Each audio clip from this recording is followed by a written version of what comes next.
শুভ সকাল বন্ধুরা, আমি মধু চলে এসেছি একটা নতুন ভিডিও নিয়ে।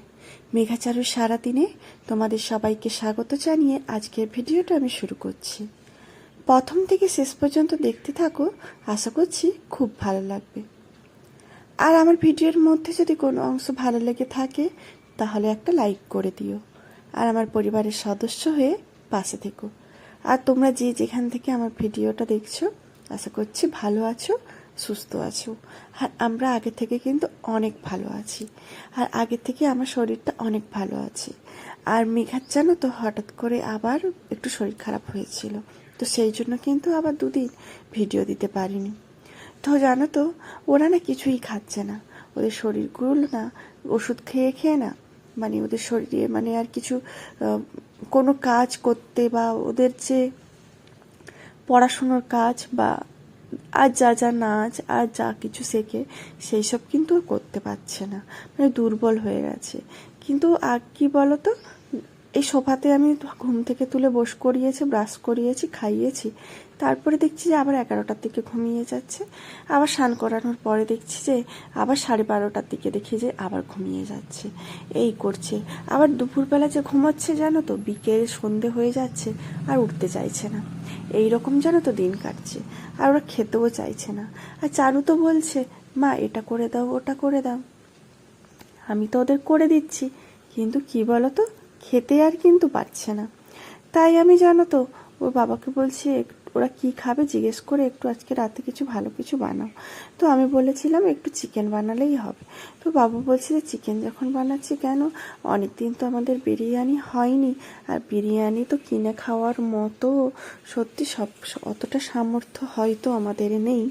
কিন্তু সবাই এই 4 জনের 4 প্লেট যদি আমরা কোথাও মানে কোনো রেস্টুরেন্টে বিরিয়ানি খাই, সেখানে কিন্তু অনেকটাই দাম পড়ে। সে তোমরা যদি খেয়ে থাকো বা আজকালকার বাজারে কতটা কী দাম তোমরা নিশ্চয়ই জানো। এখন আর সবাইকে আর বলতে হয় না কোথায় কতটা দাম। আর জানো তো, সবজি মার্কেট থেকে শুরু করে এতটাই চড়া বাজারের মানে দাম, সে না মানে মনে হয় যেন কি নেব আর কি নেব না। এইটুকুই জিনিস নিলে তো 700-800 টাকার মানে কমে হয় না বাজার। এক সপ্তাহের বাজার, সবজি বাজার 700-800 টাকার কমে হয় না। আর মাছের দাম তো তোমার সে দাম ছোঁয়া। তাই মেঘার বাবা বলছে যে তো ওদের তো ভেবেছিলাম যে মটনের স্যুপ খাওয়াবো, তো মটনের স্যুপ তাহলে আর করবো না, বরং 4 পিস মটন নিয়ে আসি, মটনের বিরিয়ানি হবে। তো সেই জন্য দেখো, আমি খুব একটা মটন খেতে পছন্দ করি না, তবে মাঝে মাঝে যখন ভালো লাগে তখন খাই। আর মটনটা সত্যি কথা বলতে আমাদের বাড়িতে হয় না। এটা কতদিন পরে হচ্ছে বলো তো, প্রায় কিন্তু 7 মাস পরে আমাদের বাড়িতে মটন ঢুকেছে। আর 7 মাস তো এটা মানে অনেক কাছাকাছি। সেই যে ওর দাদা আর মানে আমার দাদা আর ওর মানে বৌদি এসেছিল, তখন হচ্ছে যে মটন বিরিয়ানি হয়েছিল, আর কিন্তু মটন বিরিয়ানি হয়নি। তো সেই জন্য দেখো মটন বিরিয়ানি ওইদিকে কিন্তু বসিয়ে দিয়েছি বলতে আমি শুধু জোগাড় করেছি আর চিকেনটা করছি।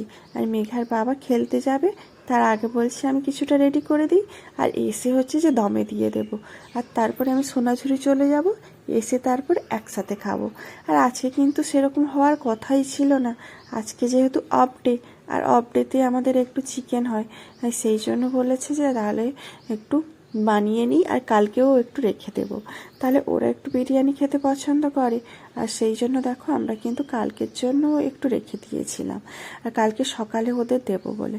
আর জানো তো, আমি যদি বলি না হয়তো মিথ্যে বলা হবে, বা তোমরা ভাবতে পারো যে মিথ্যে বলছো, বিরিয়ানিটা যতবারই বানিয়েছে তার মধ্যে কিন্তু আজকের দিনের বিরিয়ানিটা কিন্তু একেবারে সেরা। সত্যি গো, এত সুন্দর সেন্ট, এত মানে ঝরঝরে, এত সুন্দর হয়েছে। ও মেঘার বাবা বলছে যে জানো তো, এই গন্ধটা এত সুন্দর বেরিয়েছে একমাত্র মটনের জন্য। মটন বিরিয়ানির গন্ধতেই খাওয়া হয়ে যায়। আর চিকেনটা করেছে কিন্তু আমার জন্য, আমি সেরকমভাবে যদি না মটন খাই, আবার 4 জনের 4 পিসই কিন্তু করেছে, এর থেকে কিন্তু বেশি কেনা হয়নি। এই যে চিকেনটাও অল্প করেছি, এই চিকেন দিয়ে আমি খাচ্ছি। আমি প্রথমে মটন নিয়েছিলাম, একটু খাওয়ার পরে তারপরে চারুকে দিয়েছিলাম যে ওরা একটু খেতে পছন্দ করে, চারু পছন্দ করলেও কি ওর একটু সমস্যা হয়। কি বলো তো, ওই মটন খেলে না পটির সমস্যা হয়, পটি হয় না, খুব কান্না করে। আর এটা হচ্ছে পরের দিন, তারপরে কিন্তু খাওয়া দাওয়ার পরে ঘুমিয়ে পড়েছিলাম। এটা হচ্ছে জানো তো, ওর গানের ক্লাস ছিল। আগের সপ্তাহে স্যারের শরীর খারাপ ছিল বলে সেরকম কিন্তু গানের ক্লাসটা হয়নি, আর বলেছে অনলাইনে করাবো। কিন্তু মেঘা জানো তো অনলাইনে সেরকমভাবে না করতেও পারে না। জানি না, সবাই তো আর সব কিছু পারে না। আর আমি একটুও যেমন গান জানি না যে আমি ভুলটা আমি ধরিয়ে দেব। আমি যদি কিছুটা জানতাম তাহলে হয়তো অনলাইনে হতো। তো এখন মনে হয় সব কিছুই শিখে রাখাটা মেয়েদের অবশ্যই দরকার। কখন কোনটা যে কাজে লাগে বোঝা যায় না।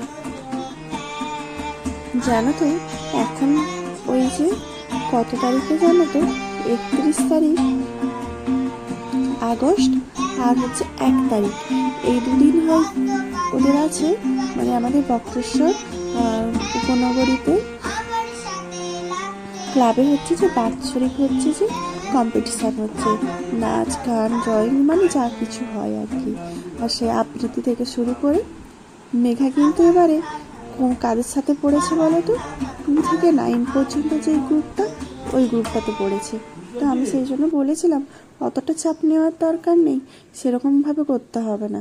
তো মেঘা বাবা বলছে যে সব কিছু করানোর দরকার নেই, শুধু নাচটা আর এটা করাবে, ওই ড্রয়িংটা করাবে। তো সেই জন্য দেখো স্যার কিন্তু গানও দিয়েছে, গানেরও কম্পিটিশান আছে।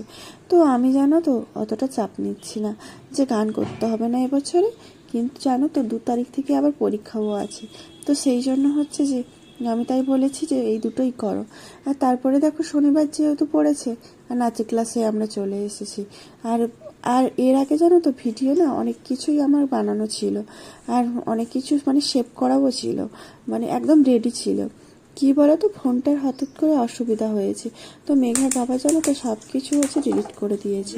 আর এই যে তোমাদের সাথে আমি যে যে মিউজিকটা শেয়ার করি, সেই মিউজিকটা পর্যন্তও কিন্তু আমি দেখতে পাচ্ছি না, এখন আর পাচ্ছি না, মানে সব কিছুই ডিলিট হয়ে গেছে। আবার প্রত্যেকটা অ্যাপ থেকে শুরু করে জানো তো আমি ডাউনলোড করেছি, যা যা ভিডিও এডিট করি, যা কিছু করি সব কিছু আমি হচ্ছে যে ডাউনলোড করেছি, তারপরে হচ্ছে যে আমি ভিডিও এডিট করছি। সেই জন্য কিন্তু অনেকটা দেরি হয়ে গেছে। আর এই ভুট্টাগুলো কিন্তু এনেছিল মেঘার বাবা শুক্রবারে, আর শুক্রবারে জানো তো আমরা পোড়া খাই না বলে সেই জন্য আজকে পোড়াচ্ছি। আর একটু জানো তো শক্ত শক্ত, খুব একটা ভালো লাগেনি। আর এবছরে আমরা প্রথম খাচ্ছি, সেই জন্য দেখো সবার খাওয়ার চাহিদাটা কিন্তু অনেকটাই বেশি।